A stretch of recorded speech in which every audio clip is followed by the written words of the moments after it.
Everyone, कैसे हैं आप सब। आई होप आप अपना ख्याल रख रहे हैं और अपने आसपास का भी। ओके, तो आज जो हम वीडियो जो मैं डेमो क्लास आपके सामने लेकर आ रही हूँ, ये +2 क्लास के लिए है। क्लास +2 उनका जो चैप्टर 1 है, that is reproduction in organisms, उसके ऊपर बेस्ड है ये demo class. This is the demo class 1 for +2 class and ये बेसिकली 2 पार्ट्स में डिवाइडेड होगी बिकॉज ये चैप्टर काफ़ी लेंथी है और क्योंकि इसका ओवरव्यू बताने में भी it takes time and you will also take time to absorb everything, to absorb this information or knowledge, right? तो इसलिए मैंने इस चैप्टर की डेमो क्लासेस को 2 पार्ट्स में डिवाइड किया है। अभी फ़िलहाल मैं आपको पार्ट 1 में जितना आएगा मैं उसके बारे में आपको बताऊंगी, जिसमें और इन दोनों में क्या होगा कि इस चैप्टर का जो ओवरव्यू है, ठीक है, वो इस डेमो क्लास में बताया जाएगा। ओके, तो स्टार्ट करते हैं हम। So first of all, reproduction in organisms. Basically reproduction होता क्या है और क्यों ज़रूरी है। इंट्रोडक्शन में आ जाएगा कि ये क्या होता है एंड इन इम्पोर्टेंस इसका रीज़न आएगा दैट ये क्यों ज़रूरी है, क्यों ये ऑर्गेनिजम्स के लिए, लिविंग वर्ल्ड के लिए, हमारे बेसिकली प्लैनेट के लिए ही क्यों रिप्रोडक्शन का प्रोसेस इम्पॉर्टेंट है, उसकी क्या इम्पोर्टेंस है, ठीक है, वो सब इसमें आ जाता है। तो अगर हम रिप्रोडक्शन की इंट्रोडक्शन के बारे में बात करें that what exactly it is, और हम सिंपल लैंग्वेज में, अगर हम सिंपल वर्ड्स में देखें तो it is a biological process, right. Biological process है। क्यों बायोलॉजिकल क्यों हुआ? क्योंकि इसमें बायोलॉजिकल कंपोनेंट्स जो हैं बेसिकली वो इसमें इन्वॉल्व हो रहे हैं for the process of reproduction, right. अब होता क्या है, इन विच, या आप कह सकते हैं by which an organism reproduces, एक ऑर्गेनिज्म है, ठीक है, वो रिप्रोड्यूस करता है, ठीक। क्या रिप्रोड्यूस करता है? एन ऑफस्प्रिंग, एक ऑफस्प्रिंग को रिप्रोड्यूस करता है who is biologically similar to the parent organism, ठीक है। तो इसमें क्या है कि एक ऑर्गेनिज्म है जो कि एक ऑफस्प्रिंग को रिप्रोड्यूस करता है, sorry, it reproduces an offspring and वो ऑफस्प्रिंग क्या होगा, दैट इज बायोलॉजिकली सिमिलर। क्यों? क्योंकि प्रोसेस बायोलॉजिकल है, सब इसमें बायोलॉजिकल कंपोनेंट्स इन्वॉल्व हो रहे हैं। नो डाउट सराउंडिंग्स का, एनवायरमेंटल फैक्टर्स का भी इफेक्ट पड़ता है इस प्रोसेस पे जब ये प्रोसेस चल रहा होता है, बट मेनली क्या है कि बायोलॉजिकल कंपोनेंट्स इसमें इन्वॉल्व हो रहे हैं, बायोलॉजिकल प्रोसेस है ये। एंड क्योंकि सब बायोलॉजी के ऊपर बेस्ड है, तो जो ऑफस्प्रिंग बनेगा, ठीक है, दैट मीन्स कि जो नेक्स्ट जनरेशन आएगी, राइट, वो क्या होगा, that will be similar to the parent organism और द पेरेंट जनरेशन, ठीक है। जनरेशन हो गई ना, जो पेरेंट ऑर्गेनिज्म है या जो ऑर्गेनिज्म रिप्रोड्यूस कर रहा है उसको हम पेरेंट जनरेशन भी बोल सकते हैं, ठीक है। और जो उनसे जो रिप्रोड्यूस होके ऑफस्प्रिंग बन रहे हैं, बेसिकली वो उनकी नेक्स्ट जनरेशन आ रही है, right, and generation by generation it goes on. Okay, so ये बेसिकली होता है कि रिप्रोडक्शन, राइट। ओके, तो अब अगर हम इसके इम्पोर्टेंस की बात करें, इसके इम्पोर्टेंस, सबसे बेसिक इम्पोर्टेंस या सबसे बेसिक रोल इसका क्या आ जाता है कि it ensures the continuity of species, right. Continuity of species मतलब कि कोई भी, अगर हम एक पर्टिकुलर स्पीशीज के बारे में बात कर रहे हैं तो उसकी कॉन्टिन्यूटी बनी रहनी चाहिए। क्यों? क्योंकि जो भी लाइफ फॉर्म इस अर्थ पे हैं उनका एक पर्टिकुलर टाइम पीरियड है, राइट, जो कि हम यहाँ लाइफ स्पैन में पढ़ेंगे, ठीक है, कि what about this time period and all. तो एक पर्टिकुलर टाइम पीरियड है, एक पर्टिकुलर लाइफ स्पैन है हर ऑर्गेनिज्म का, हर लिविंग बीइंग का, ठीक है। तो बट वो जब टाइम कंप्लीट हो जाएगा, आफ्टर दैट, तो वो स्पीशीज खत्म नहीं होना चाहिए ना, वो स्पीशीज एक्सटिंक्ट नहीं होना चाहिए, राइट। तो उस स्पीशीज की कॉन्टिन्यूटी को बनाए रखने के लिए रिप्रोडक्शन का प्रोसेस होना ज़रूरी है, ठीक है, ये बेसिक इसके इम्पोर्टेंस आ जाते हैं in a very simple language कि generation after generation to maintain the or to ensure the continuity of species reproduction is essential, right तो ये इसके इम्पोर्टेंस में बेसिक चीज आ जाती है। एंड इसी वजह से बोला जाता है कि जो रिप्रोडक्शन है, ठीक है, उसकी वजह से जो कॉन्टिन्यूटी हो रही है बेसिकली वहीं से फिर हमारे पास आगे कंसेप्ट एवोल्यूशन का भी आता है, ठीक है, जिसमें कहीं पे कुछ सिमिलैरिटीज होती हैं और कहीं पे कुछ चेंजेस भी आ जाते हैं, ठीक है, चेंजेस आते हैं to adapt according to the changing environment, right, ये सब चीजें होती हैं। And during all this process कुछ ऑर्गेनिजम्स या कुछ लिविंग बींग्स ऐसे भी होते हैं जो एक्सटिंक्ट भी हो जाते हैं, ठीक है, बट ये सब बहुत ही स्लो प्रोसेस होते हैं, राइट, तो it depends on various factors. Okay, तो इंट्रोडक्शन एंड इम्पोर्टेंस आपको एक बेसिक सा आइडिया मिल गया होगा कि क्या होता है ये चीज, है ना, रिप्रोडक्शन क्या होता है एंड ये क्यों इम्पोर्टेंट है।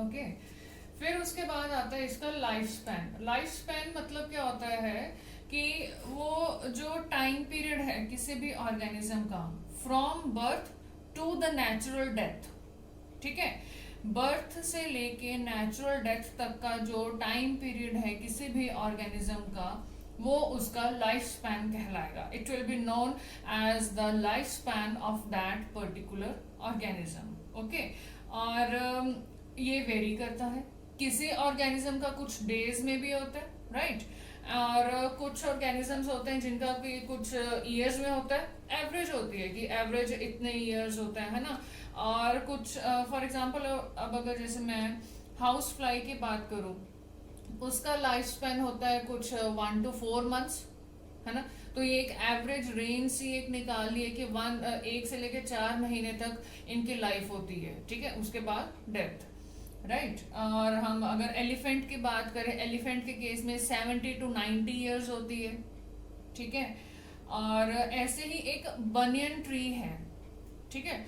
आप मुझे बताना कि बनियन ट्री का लाइफ स्पैन कितना माना जाता है, कुछ एवरेज या मतलब कुछ रेंज उसकी क्या होती है उसके लाइफ स्पैन की बनियन ट्री के, वो आप मेरे को बताना कमेंट सेक्शन में। ओके, तो जो ये लाइफ स्पैन है अब बेसिकली क्या है, ये 4 स्टेजेस में डिवाइडेड है, ठीक है।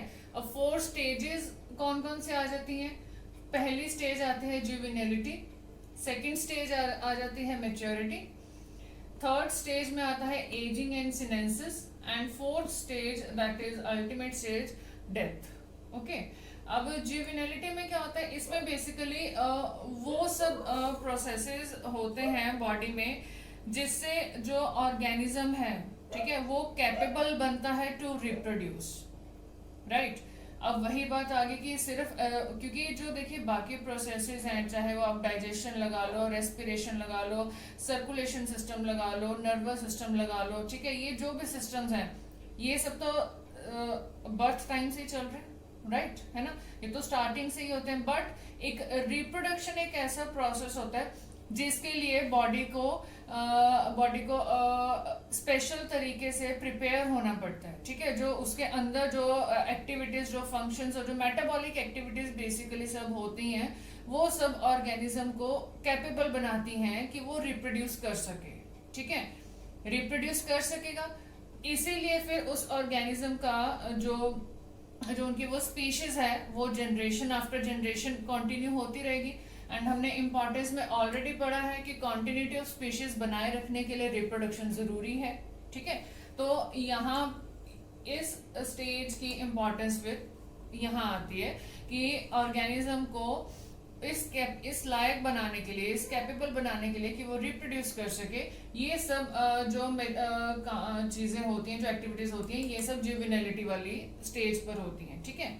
फिर उसके बाद आती है मैच्योरिटी वाली स्टेज। अब मैच्योरिटी वाली स्टेज में क्या होता है, ये वो स्टेज होती है बेसिकली जहां पे एक ऑर्गेनिज्म कैपेबल बन जाता है टू रिप्रोड्यूस, ठीक है, यहाँ पे उसमें वो कैपेबिलिटी आ जाती है उस ऑर्गेनिज्म में कि वो अब रिप्रोडक्शन कर सकता है वो ऑर्गेनिज्म, ठीक है। तो this comes under the maturity. Okay, फिर उसके बाद आता है third stage that is ageing and sinensis. अब एजिंग और सीनेंसिस में क्या होता है, बेसिकली एजिंग और सीनेंसिस आपस में काफी रिलेट करती हैं ये टर्म्स, इस वजह से ये दोनों एक ही स्टेज में काउंट करी गई हैं। एजिंग में क्या होता है कि जो बॉडी लिविंग बीइंग है, ठीक है, जो भी लिविंग ऑर्गेनिज्म है ना, उसके बॉडी का डिटेरियोरेशन होना with the passage of time, ठीक है। जैसे जैसे एज इंक्रीज हो रही है उस ऑर्गेनिज्म की, जैसे जैसे टाइम आगे जा रहा है, ठीक है, लाइफ आगे जा रही है, एज इंक्रीज हो रही है, वैसे वैसे जो बॉडी है वो डिटीरियोरेट होने लगती है, ठीक है। जो बॉडी के पार्ट्स हो गए या जो बॉडी की फंक्शनिंग हो गई या फिर इंटरनल सिस्टम आप कह सकते हैं, धीरे धीरे वो डिटीरियोरेट होने लगता है, ठीक है। उस चीज को बोला जाता है कि एजिंग हो रही है, ओके। और सिनेंसिस में क्या आता है, सिनेंसिस क्या हो जाता है कि जब जो एजिंग है, ठीक है, अब एजिंग क्या है कि इट डिपेंड्स कि किसी और कोई भी एक ऑर्गेनिज्म है, उसके किसी पार्ट की एजिंग थोड़ा जल्दी हो रही है या थोड़ा पहले हो रही है, कोई पार्ट है जिसकी एजिंग थोड़ा बहुत ही धीरे हो रही है, ठीक है, तो थोड़ा डिले हो रहा है ना, उस डिटेरियोरेशन में आप बोल सकते हैं, ठीक है। तो जब एजिंग का एक टर्मिनल पॉइंट आ जाएगा ना किसी भी एक पार्ट का, कि उसने जितना डिटेरियोरेट होना था वो हो गया, इससे ज्यादा वो नहीं होगा आगे और डिटेरियोरेट, ठीक है। This is it's terminal point and ये इरिवर्सिबल भी है। इरिवर्सिबल मीन्स क्या, कि जो ये डिटेरियोरेशन हो चुकी है इसको बैक आप वापस नहीं लेकर जा सकते, ठीक है। जो ये कोई भी आप जो आप नुकसान कह लो, ठीक है, अगर आपने सिंपल, बहुत ही सिंपल वर्ड में समझने के लिए हम बोल सकते हैं, ठीक है, या फिर जैसे मैं डिटेरियोरेशन वर्ड यूज करूँ कि अगर वो चीज जो मतलब उसका अब उसमें से और बेनिफिट नहीं लिया जा सकता, उसका और फायदा नहीं लिया जा सकता है, ठीक है, इट्स डन नाउ, तो वो आ जाएगा कि वो, और वो उसको वापस भी नहीं, ये भी नहीं है कि हम उसको किसी तरीके से रिकवर कर लेंगे, ठीक है, या रिपेयर हो जाएगा, नो। सिनेंसिस के केस में ऐसा कुछ नहीं है, टर्मिनल होता है एंड इरिवर्सिबल, ये दो टर्म्स इसमें मेंशन करनी जरूरी है कि जो चेंजेस टर्मिनल है, ठीक है, मतलब उनका एक एंड पॉइंट है, और वो इरिवर्सिबल है कि उनको बैक वापस एक अपनी एक्टिव फॉर्म में, एक फ्रेश फॉर्म में नहीं लाया जा सकता, ठीक है, तो उस चीज को सिनेंसिस बोला जाता है। एजिंग क्या हो गया, जो प्रोग्रेसिव डिटेरियोरेशन हो रही है किसी भी लिविंग ऑर्गेनिज्म की बॉडी की, ठीक है, और सिनेंसिस जब उस एजिंग का एक टर्मिनल एंड इरिवर्सिबल पॉइंट आ जाता है, that is the senescence, okay. And then comes the last stage of the life span which is the death, and और या फिर जैसे हमने पहले बोला था कि नेचुरल डेथ, बेसिकली जब जो भी वाइटल फंक्शंस हैं, ठीक है, जो भी वाइटल एक्टिविटीज बेसिकली जो भी किसी लिविंग ऑर्गेनिज्म की होती है ना, जब वो बिल्कुल काम करना बंद कर देंगी, ठीक है, दैट मीन्स वो स्टेज आती है डेथ वाली, नेचुरल डेथ वाली, ठीक है। और इन 4 स्टेजेस को मिला के एक लाइफ स्पैन कंप्लीट होता है किसी भी एक ऑर्गेनिज्म का, ठीक है। तो ये सब आ जाएगा लाइफ स्पैन में, एंड कुछ आपको ऑर्गेनिजम्स की लाइफ स्पैन फॉर एग्जांपल आपको याद रखनी जरूरी है, एंड डू रिमेम्बर, मैंने एक एग्जांपल आपसे पूछी भी है कि उसका लाइफ स्पैन कितना है, उसका आंसर जरूर दीजिएगा, ओके। एंड फिर हम आएंगे अब रिप्रोडक्शन पे, ठीक है, कि अब एक्चुअली हमने रिप्रोडक्शन की इंट्रोडक्शन थोड़ी सी करी, उसकी इम्पोर्टेंस क्या है वो करी, ठीक है। अब स्टार्ट होगा यहाँ से एक्चुअली चैप्टर कि रिप्रोडक्शन होता क्या है, क्या कुछ रिप्रोडक्शन में आ जाता है, ठीक है, और कैसे सब एक ओवरव्यू सा कि बेसिकली जो प्रोसेस होना होता है, ठीक है, उसमें क्या होता है और क्या इसकी टाइप्स वगैरह आ जाती हैं, है ना।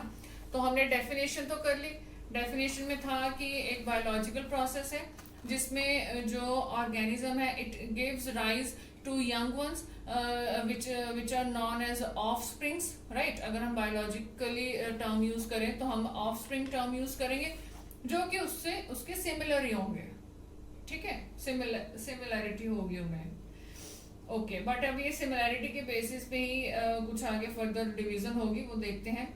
फर्स्ट ऑफ ऑल अब अगर हम रिप्रोडक्शन की टाइप्स की बात करें, एक इसमें आती है ए सेक्सुअल रिप्रोडक्शन और एक इसमें आती है सेक्सुअल रिप्रोडक्शन। ठीक है, अब इनमें डिफरेंस क्या है? फर्स्ट ऑफ ऑल आप ये देख लो कि ए सेक्सुअल रिप्रोडक्शन का दूसरा नाम है एपोमिक्सिस। ठीक है, ये ध्यान रखना टर्म।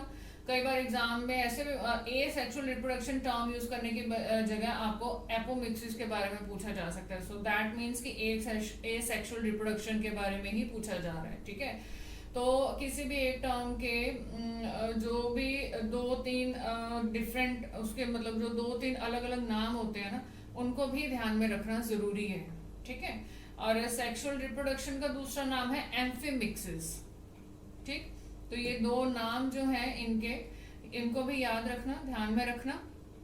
ओके, तो अब अगर हम ए सेक्सुअल रिप्रोडक्शन की बात करें, ए सेक्सुअल रिप्रोडक्शन में और इन दोनों में बेसिकली फर्क क्या है, डिफरेंस क्या है? डिफरेंस ये है कि जो ए सेक्सुअल रिप्रोडक्शन होता है, इसमें जो नए इंडिविजुअल्स बनते हैं, इस प्रोसेस से जो नए इंडिविजुअल्स या जो नए ऑफस्प्रिंग बनते हैं, बेसिकली वो जो प्रोसेस होता है उसमें गैमीट्स की फ्यूजन वगैरह नहीं होती, गैमीट्स की कोई फॉर्मेशन नहीं होती, गैमीट्स की कोई फ्यूजन नहीं होती। ठीक है, इसमें गैमीट्स का कोई रोल नहीं है, गैमीट्स कहीं नहीं आते इसमें ए सेक्सुअल रिप्रोडक्शन में। ठीक है, और अगर हम सेक्सुअल रिप्रोडक्शन की बात करें तो इसमें क्या है?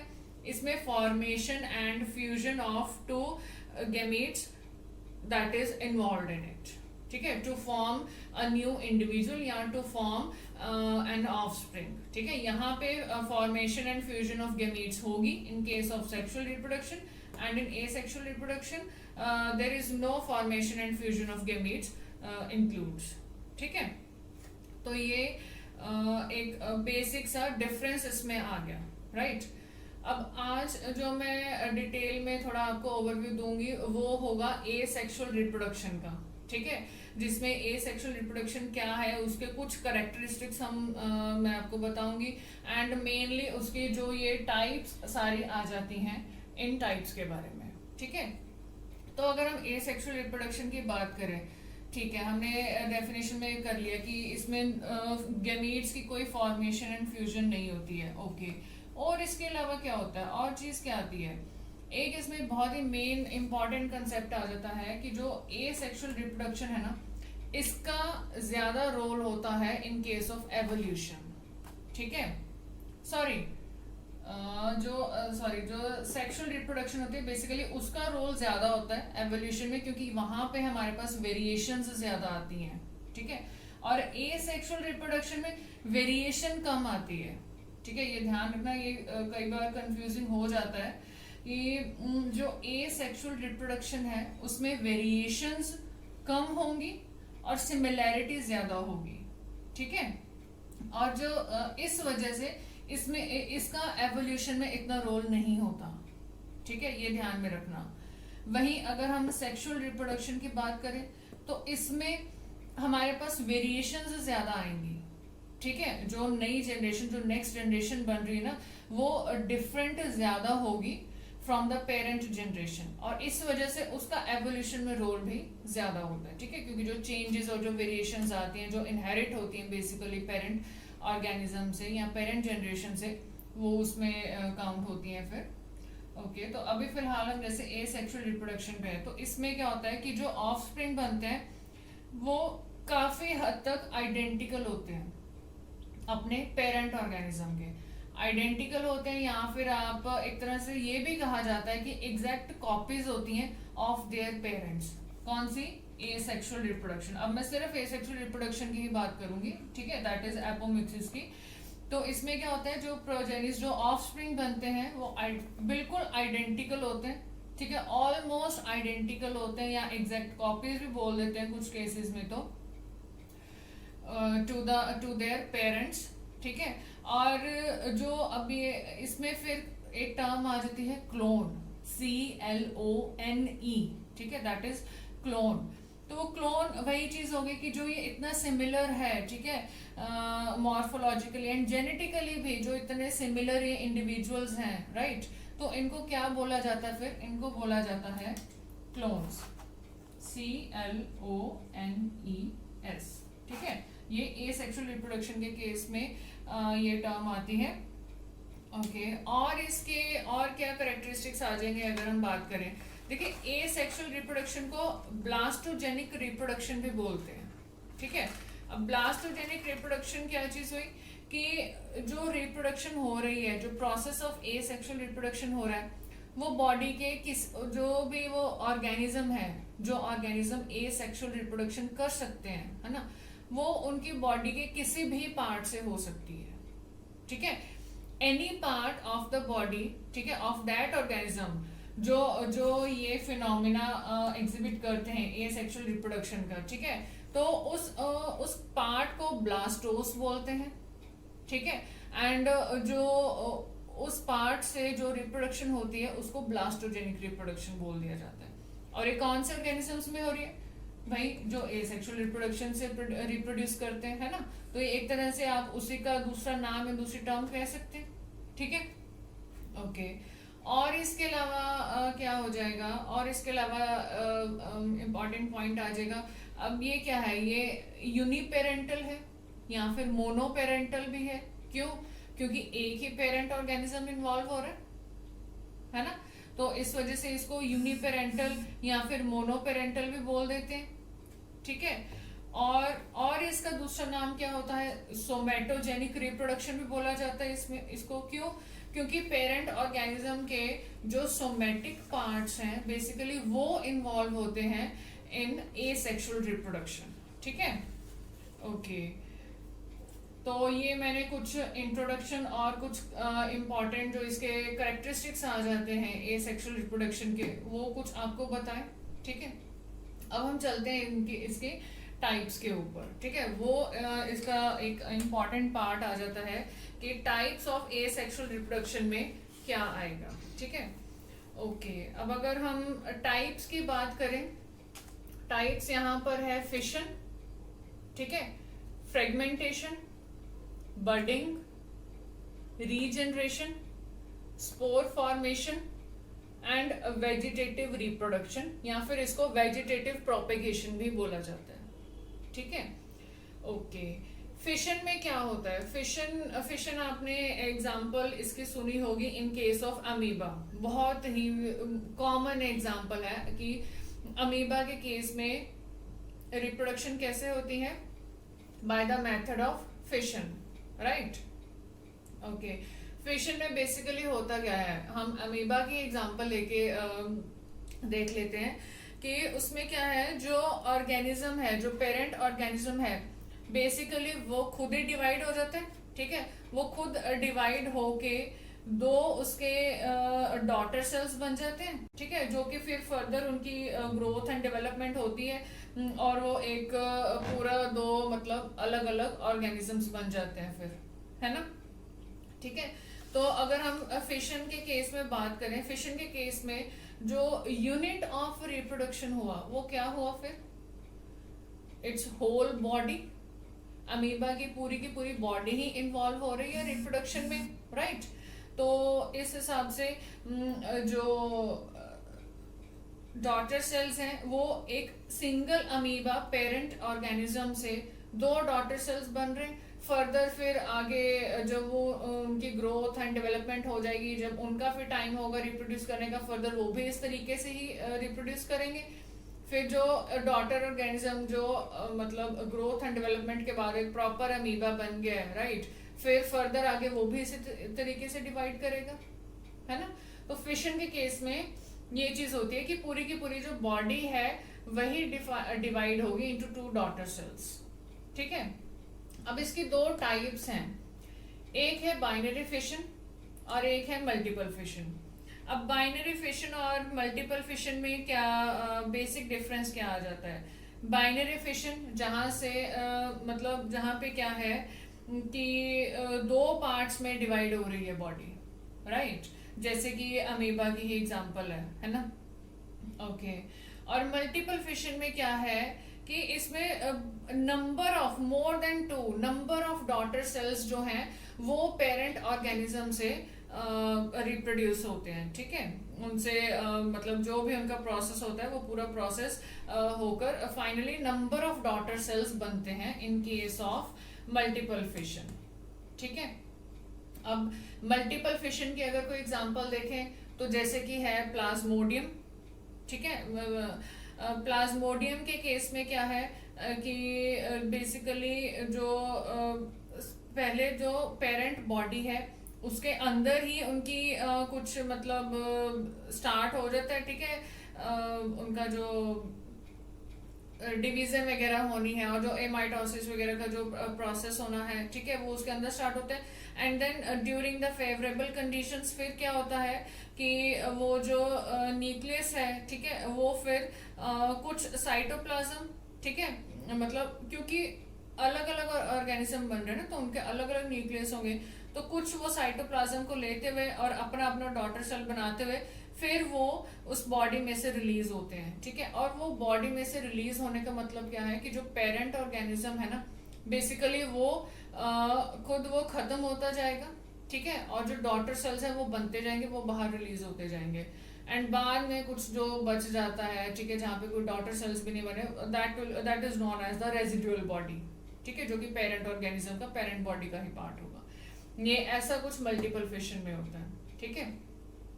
बाइनरी फिशन की भी फर्दर टाइप्स होती हैं, ठीक है, इसकी भी फर्दर टाइप्स आ जाती हैं जिसमें एक सिंपल या फिर इरेगुलर बाइनरी फिशन आ जाता है। फॉर एग्जांपल अमीबा कि बेसिकली ये जो बाइनरी फिशन की टाइप्स आती है ना, ये होती हैं on the basis of plane, कि किस प्लेन में या किस वे में जो बॉडी है वो डिवाइड हो रही है इन द टू पार्ट्स, ठीक है। अगर तो कोई पर्टिकुलर प्लेन नहीं है, प्लेन ऑफ डिवीजन नहीं है, जैसे कि अमीबा का केस है कि वो किसी भी प्लेन में डिवाइड हो सकता है, उसका कोई एक डॉटर सेल बहुत बड़ा बन सकता है, कोई एक डॉटर सेल बहुत छोटा हो सकता है, ठीक है, इट डिपेंड्स। तो वो सिंपल या इरेगुलर बाइनरी फिशन हो गया। सेकेंड उसमें एक आता है लॉन्गिट्यूडनल बाइनरी फिशन। लॉन्गिट्यूडनल में क्या होगा कि वो लॉन्गिट्यूडनल वे में जो है डिवीजन होगी कि एक ऑर्गेनिज्म है पूरा, ठीक है, तो लॉन्गिट्यूडनल वे में जो डिवाइड हो रहा है वो हो जाएगा लॉन्गिट्यूडनल बाइनरी फिशन। इसके एग्जांपल होते हैं यूग्लिना, ठीक है, यूग्लिना के केस में लॉन्गिट्यूडनल बाइनरी फिशन होती है। और एक आती है transverse binary fission. Transverse binary fission क्या होगा, जो इस तरीके से होगी, ठीक है, कि जो ऐसे हॉरिजॉन्टल वे में डिवाइड करेगी, ठीक है, जो पेरेंट बॉडी है बेसिकली वो हॉरिजॉन्टल प्लेन में डिवाइड हो रही है। अब इस केस में क्या हो सकता है कि जो ऊपर का पार्ट है, ठीक है, वो बड़ा भी हो सकता है और नीचे वाला छोटा रह गया, है ना, या फिर वाइस वर्सा, इस तरीके से। तो इसकी एग्जांपल होती है प्लेनेरिया, ठीक है। प्लेनेरिया के केस में क्या है, जो बाइनरी फिशन होती है वो ट्रांसवर्स टाइप की होती है, ठीक है। सो ये कुछ आइडिया था फिशन का, जिसमें बाइनरी फिशन और मल्टीपल फिशन हमने पढ़ा। बाइनरी फिशन की फर्दर 3 टाइप्स होती हैं, ठीक है, ओके। फिर उसके बाद हमारे पास आता है फ्रेगमेंटेशन। अब फ्रेगमेंटेशन में क्या होता है, फ्रेगमेंट मींस फ्रेगमेंट्स, ठीक है, पार्ट्स होने, कुछ पार्ट्स बनने, राइट। तो इसमें क्या है कि जो पेरेंट ऑर्गेनिज्म है वो अगर अपने उसके कुछ बॉडी पार्ट्स डिवाइड हो रहे हैं, ठीक है, ड्यू टू सम रीजन, है ना, तो वो हर एक बॉडी पार्ट से एक नया ऑर्गेनिज्म, उसी का ही वही पेरेंट टाइप का, उसी का ही एक नया ऑर्गेनिज्म वहां से डेवलप हो जाएगा, ठीक है। सो इस टाइप की जो रिप्रोडक्शन होती है उसको फ्रेगमेंटेशन बोला जाता है, ठीक है। अब फ्रेगमेंटेशन की कोई एग्जांपल आप बताना। कोई ऐसा ऑर्गेनिज्म जो रिप्रोड्यूस करता हो by the method of fragmentation. No doubt asexual reproduction होगी, और मेथड कौन सा होगा, फ्रेगमेंटेशन का। कोई एक एग्जांपल, इसकी बहुत ही कॉमन एक एग्जांपल है, but I want you people to find out, और अगर आप जानते हैं तो डायरेक्टली लिखिएगा कि क्या एग्जांपल है वो, राइट, ओके। नेक्स्ट टाइप हमारे पास फिर आती है बडिंग की। अब बडिंग के केस में क्या होता है, बडिंग मीन्स सिंपल, इसके बडिंग के प्रोसेस के नाम से भी पता चल रहा है कि बर्ड्स वगैरह होंगी कुछ, राइट, कुछ बर्ड्स होंगी जिनसे फर्दर जो है ग्रोथ, एक नया ऑर्गेनिज्म बनेगा, डेवलप होगा, फिर उसकी फर्दर ग्रोथ होगी, है ना।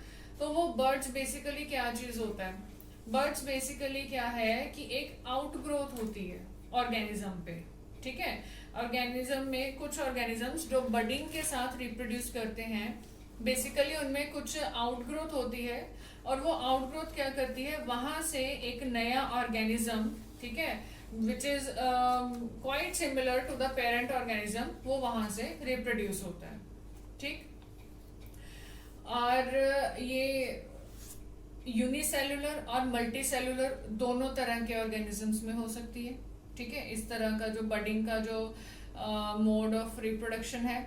अब इसमें क्या होता है कि एक बर्ड है, अब वो बनता कहाँ है, बेसिकली जो ये आउटग्रोथ होती है, ये आउटग्रोथ होनी कहाँ है। ठीक है, ये आउटग्रोथ हो सकती है इंटरनल बॉडी के, इंटरनल में भी, पेरेंट ऑर्गेनिज्म के इनसाइड भी, या फिर पेरेंट ऑर्गेनिज्म के ऊपर भी, उसके बाहर, उसके ऊपर कहीं अटैच्ड होगी। ठीक है, जो बर्ड है ना, ये हमेशा अटैच्ड होती है टू द पेरेंट ऑर्गेनिज्म, अगर हम ऑन द बॉडी बात कर रहे हैं, या फिर इनसाइड द बॉडी होगी।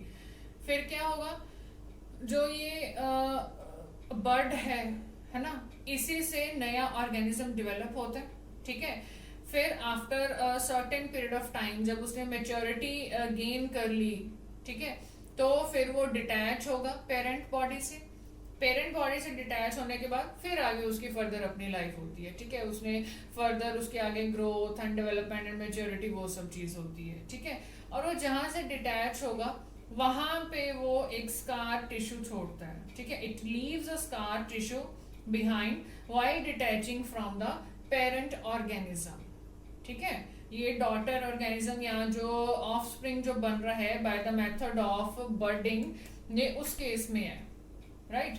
और इसके टाइप्स एक्सटर्नल बर्डिंग और इंटरनल बर्डिंग, जो मैंने बता दिया। एक्सटर्नल बर्डिंग मतलब कि जो बर्ड है वो अटैच होगा ऑन द पेरेंट बॉडी। ठीक है, और इंटरनल बर्डिंग के केस में वो बॉडी के, पेरेंट बॉडी के इनसाइड वो कहीं अटैच्ड होगा, और वहां से फर्दर ग्रोथ हो रही होगी, डेवलप होगा एक नया ऑर्गेनिज्म, और जब उसको एक सर्टेन मेच्योरिटी लेवल जब वो अटेन कर लेगा, उसके बाद वो बॉडी से डिटैच हो जाता है, राइट। ओके, और अगर हम बर्डिंग की कोई एग्जांपल देखें कि कौन कौन से ऑर्गेनिजम्स हैं जो बर्डिंग करते हैं, ठीक है, मतलब जिनमें बर्डिंग के साथ रिप्रोडक्शन होती है, तो कॉमन एग्जांपल्स इसमें आ जाती है हाइड्रा, स्पॉन्जिला, ठीक है, साइफा आ जाती है, ये सब चीज।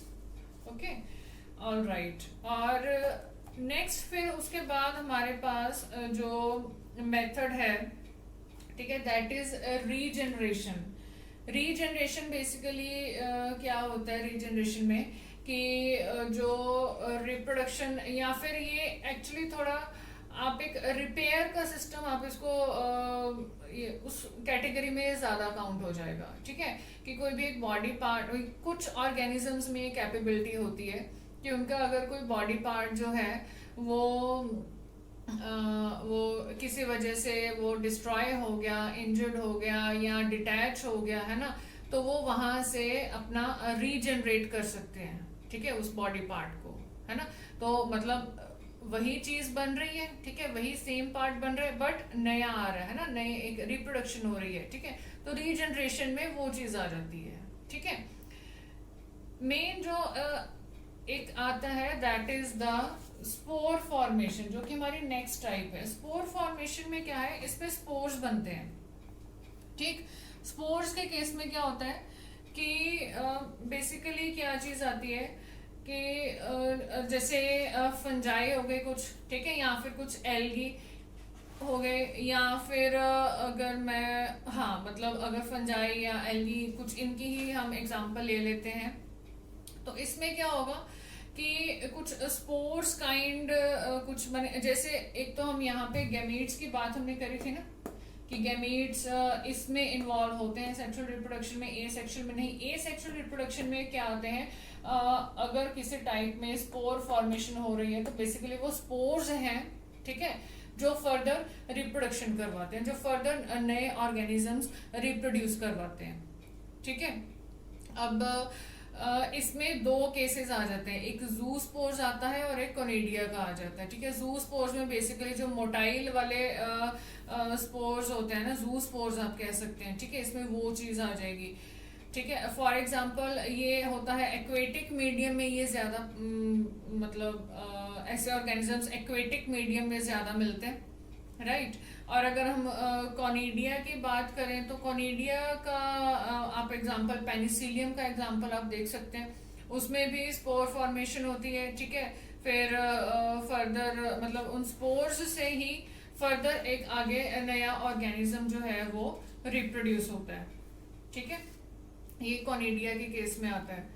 ओके और ये सब चीज, ये जो मैंने बताया, ये सब स्पोर्स जो है स्पोर फॉर्मेशन में ये चीज इंक्लूड होती है कि जो organism by the method of spore formation reproduce करते हैं, ठीक है। Okay next and the most important type of asexual reproduction that is vegetative reproduction, right. Vegetative reproduction क्या चीज होती है? ओके वेजिटेटिव रिप्रोडक्शन को वेजिटेटिव प्रोपेगेशन भी बोलते हैं, ठीक। अब इसका मतलब क्या हुआ? ये वो एसेक्सुअल मेथड ऑफ रिप्रोडक्शन है जिसमें vegetative parts of plants use होते हैं for the process of reproduction और प्रोपेगेशन। मतलब कि नए इंडिविजुअल बनाने के लिए या फिर नई जनरेशन बनाने के लिए कौन से पार्ट्स यूज हो रहे हैं प्लांट्स के? वेजिटेटिव पार्ट्स, ठीक है, कि जिनसे नया ऑर्गेनिज्म, नया प्लांट डेवलप हो सकता है। इस मेथड को, इस प्रोसेस को बोला जाता है वेजिटेटिव रिप्रोडक्शन या फिर वेजिटेटिव प्रोपेगेशन, राइट। और अगर वेजिटेटिव पार्ट्स की बात करूं मैं कि प्लांट्स के कौन से पार्ट्स होते हैं जो वेजिटेटिव पार्ट्स होते हैं, तो उसमें मेनली 3 आ जाते हैं, leaves, stems and roots. Okay leaves, stems और रूट्स, ये 3 वेजिटेटिव पार्ट्स माने जाते हैं, ठीक है, प्लांट्स के। और अब अगर वेजिटेटिव प्रोपेगेशन या वेजिटेटिव रिप्रोडक्शन की बात करी जाए तो इसके 2 तरीके हैं, या तो ये नेचुरल मेथड्स से होगी या फिर ये आर्टिफिशियल मेथड्स से होगी, ठीक है। नेचुरल मेथड्स में क्या आएगा? नेचुरल मेथड्स में बेसिकली जो मैंने आपको 3 वेजिटेटिव पार्ट्स बताए ना अभी, leaves, roots and stems, basically वही 3 इसके अलग अलग मेथड्स बन जाते हैं। कि अगर तो रूट्स का यूज हो रहा है, ठीक है, अगर तो रूट्स से वेजिटेटिव रिप्रोडक्शन हो रही है तो वो नेचुरल मेथड में आएगा, ठीक। और अगर स्टेम यूज हो रहा है ना, तो स्टेम के फिर स्टेम में से स्टेम्स में कौन कौन से जो पार्ट्स होते हैं बेसिकली जहां से रिप्रोडक्शन होती है, it includes bulbs, runners, tubers, ठीक है, राइजोम्स, ये सब इसमें आ जाता है। ओके एग्जांपल आ जाती है, मैं अभी स्टेम की बात कर रही हूँ जस्ट, ठीक है। स्टेम नेचुरल मेथड में जो स्टेम है उसकी बात कर रही हूँ। एग्जांपल आ जाएगी जैसे गार्लिक, अनियन, जिंजर, ये सब, ठीक है, पोटैटो हो गया। ओके और एक जो थर्ड वेजिटेटिव पार्ट आपको बताया विच इज लीव्स, है ना, या फिर अगर हम एक लीफ की अगर हम बात करें तो कई बार क्या होता है कि जो बर्ड्स हैं, इसमें एडवेंटिशियस बर्ड्स ही हैं जो डेवलप मतलब जो बनती हैं, डेवलप होती हैं, and from which the new organism, ठीक है, वो फिर आगे बनता है। तो लीफ के केस में क्या है कि जो एडवेंटिशियस बर्ड्स है वो लीफ के ऊपर ही डेवलप होगी, लीफ के ऊपर ही बनेगी, ठीक है, on the surface of leaf. इसमें एग्जांपल आ जाती है ब्रायोफाइलम की, ठीक है, और इसके अलावा बेगोनिया की, और भी बहुत सारी एग्जांपल्स आ जाती हैं। इन प्लांट्स में क्या होता है कि जो इनकी लीफ होती है ना, उसी के ऊपर एडवेंटिशियस बर्ड बनती है और वहां से फिर फर्दर नया प्लांट प्रोड्यूस होता है, ठीक है। तो ये वेजिटेटिव प्रोपेगेशन बाय लीफ आते हैं। ये जो 3 मैंने बताए, by roots, by stems and by leaves, ये नेचुरल मेथड्स का पार्ट है। ओके अब एक इसमें बहुत इंपॉर्टेंट आते हैं आर्टिफिशियल मेथड्स।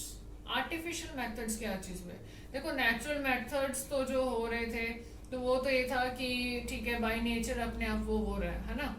आर्टिफिशियल मेथड्स क्या है कि जो आर्टिफिशियल चीज हम किसको बोलते हैं? जो मैन मेड हो, राइट, जिसमें ह्यूमन बीइंग का इंटरफेरेंस हो, है ना, वो आर्टिफिशियल हो गया। ओके तो अगर आर्टिफिशियल मेथड्स की हम बात करें, इनका बेसिकली क्या पर्पस होता है? एक तो आर्टिफिशियल से दिख रहा है कि हाँ बाय ह्यूमंस इसको कैरी आउट किया जाता है, ठीक है, ओके, बट इसको कहाँ किया जाता है इसकी, या फिर इसका रोल कहाँ होता है?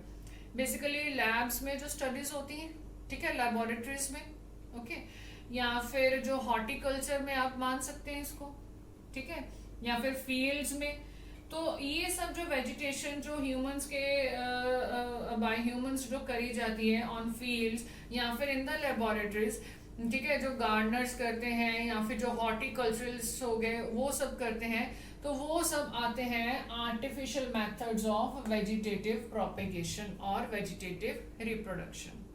Okay, alright. तो इसमें फर्दर जो है और भी मेथड्स हैं इनके अलावा, बट कुछ इंपॉर्टेंट मेथड्स ये वाले हैं। कटिंग आता है, ग्राफ्टिंग आता है, लेयरिंग आ जाएगा, टिश्यू कल्चर आ जाएगा। कटिंग में क्या हो जाता है, जैसे कटिंग में बेसिकली क्या है कि कोई भी जो वेजिटेटिव पार्ट है एक प्लांट का है ना, वो लिया जाएगा, रूट, स्टेम और लीफ, ठीक है। और फिर उसके बाद क्या होगा, एक दूसरा ऑर्गेनिज्म कोई जो दूसरा प्लांट है कोई, वो लिया जाएगा, ठीक है। एंड मतलब बेसिकली कि उसको कटिंग के केस में क्या होगा कि जो कोई भी एक पोर्शन लेना है, जो सेपरेटेड पोर्शन होगा, या फिर जो वेजिटेटिव पार्ट का आप कोई भी लेंगे, चाहे रूट, स्टेम और लीफ, उसको आप अलग से फिर ग्रो करवा रहे हैं, है ना, तो वो कटिंग में आएगा, ठीक है। इसमें एग्जांपल आ जाती है शुगर केन की, रोज प्लांट हो गया, ग्रेप्स का हो गया, बोगनविलिया होगा, ये सब और भी हैं कुछ। एंड इसमें क्या एक चीज इंपॉर्टेंट आती है कि इसमें प्लांट ग्रोथ हार्मोन्स का यूज होता है, ठीक है, जो प्लांट ग्रोथ हार्मोन्स होते हैं। प्लांट ग्रोथ हार्मोन्स जैसे indole acetic acid, indole butyric acid, naphthalene acetic acid, ये सब हो गए, ठीक, वो सब इसमें आ जाते हैं।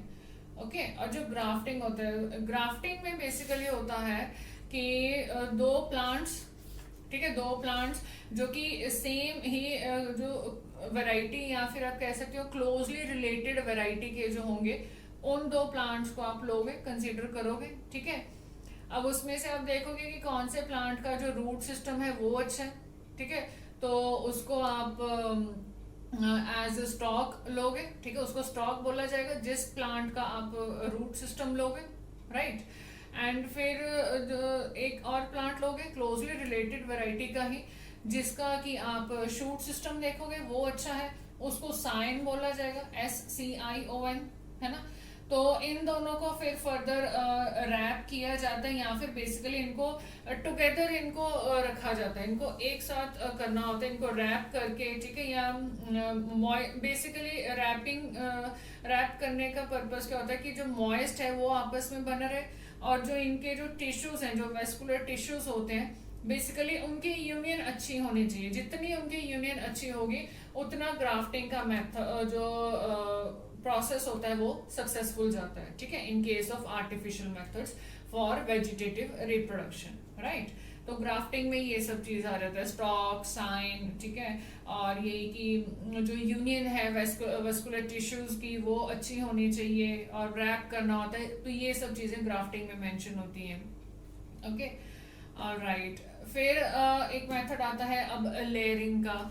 लेयरिंग के केस में क्या होता है कि कोई भी एक जो ब्रांच है, स्टेम ब्रांच है, ठीक है, बेसिकली उसको चूज किया जाता है कि उससे फर्दर प्रोपेगेशन करवाई जाएगी, फर्दर उसको यूज करके एक नया प्लांट बनवाया जाएगा। बट वो होता कैसे कि अटैच्ड ही रहे। इसके लेयरिंग के केस में क्या है कि जो भी स्टेम ब्रांच आप लेंगे, ठीक है, जिसको कि फिर पेरेंट ब्रांच माना जाएगा, वो अटैच्ड ही रहेगी मेन प्लांट के साथ, बस उसको थोड़ा बेंड करवा दिया जाएगा towards the soil, towards the ground, right.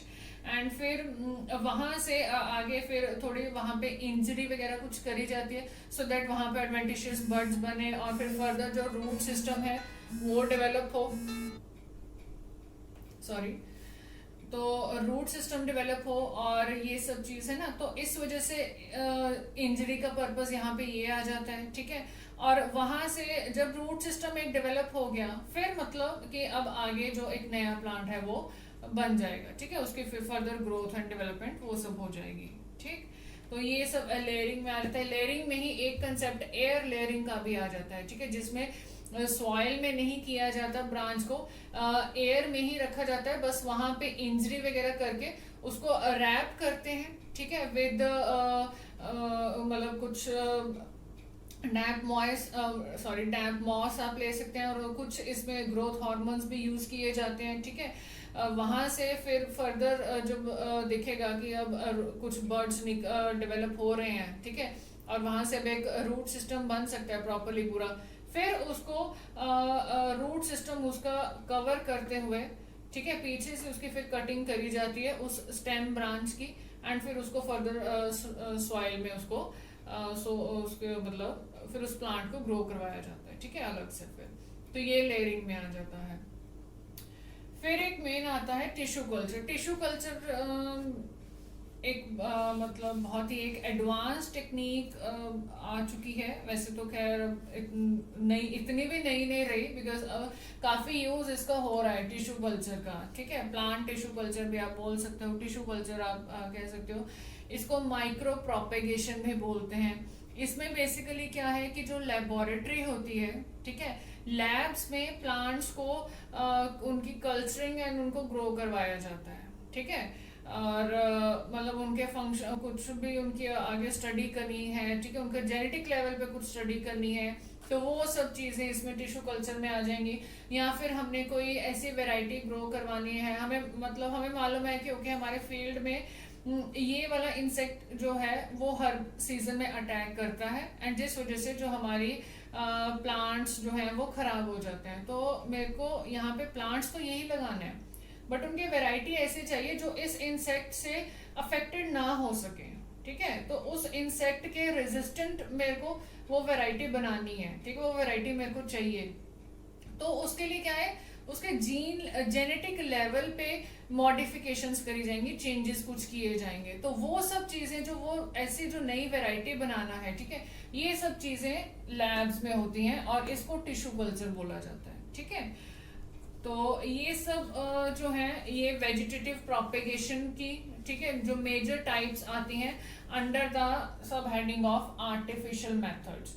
इन सब में ह्यूमंस की इंटरफेरेंस, ह्यूमंस का रोल आ रहा है, ठीक है, ह्यूमंस ही इनको परफॉर्म कर रहे हैं, ओके। तो ये सब था टाइप्स ऑफ एसेक्सुअल रिप्रोडक्शन तक आपका जो चैप्टर 1 है उसका ओवरव्यू। जो सेकेंड डेमो क्लास होगी इस चैप्टर की, उसमें सेक्सुअल रिप्रोडक्शन के बारे में बताया जाएगा कि उसमें क्या होता है, उसका मेथड, उसके टाइप्स बेसिकली, और कौन कौन से इवेंट्स उसमें इन्वॉल्व होते हैं। टाइप्स भी एक्चुअली 2 बेसिस पे डिपेंड करती हैं, ठीक है। फिर फर्दर उसमें सिंगैमी और कॉन्जुगेशन ये सब आ जाता है, और आगे उनकी भी टाइप्स हैं, ठीक है, सिंगैमी की कुछ टाइप्स आ जाती हैं। एंड इवेंट्स इन्वॉल्व में प्री फर्टिलाइजेशन, ठीक है, और पोस्ट फर्टिलाइजेशन, ये सब इवेंट्स आ जाते हैं, है ना, एम्ब्रियोजेनेसिस वगैरह हो गया, पहले गैमेटोजेनेसिस हो गया, ठीक है, और ये सब चीज आ जाएगी, तो ये इवेंट्स इन्वॉल्व इसमें आ जाएगा, ठीक है। तो ये यहाँ पे क्योंकि कवर नहीं हो पाना था ऑलरेडी, आपके लिए बहुत इंफॉर्मेशन ये हो गई है, जिसको आपने सुनना है, ध्यान से समझना है, अपने दिमाग में बिठाना है दैट इस चैप्टर में बेसिकली क्या कुछ है, ठीक है। तो इसको हम अपने नेक्स्ट वीडियो में कवर करेंगे, एंड आई होप जितना मैंने आज बताया है ये आपको समझ में आया होगा, इससे काफ़ी आइडिया और काफ़ी क्लैरिटी आपको मिली होगी, राइट। तो बाकी अगर आपको ये क्लास अच्छी लगी हो, एंड अगर आप ऑनलाइन क्लासेस के लिए फर्दर आप कांटेक्ट करना चाहते हैं, तो कांटेक्ट डिटेल्स नीचे डिस्क्रिप्शन बॉक्स में अवेलेबल है, कांटेक्ट करिएगा, ठीक है। फिर ओके, तो आज की क्लास में यही था, और बाकी अपना ध्यान रखिए, अपने आसपास का भी ज़रूर ध्यान रखिए, and thank you so much.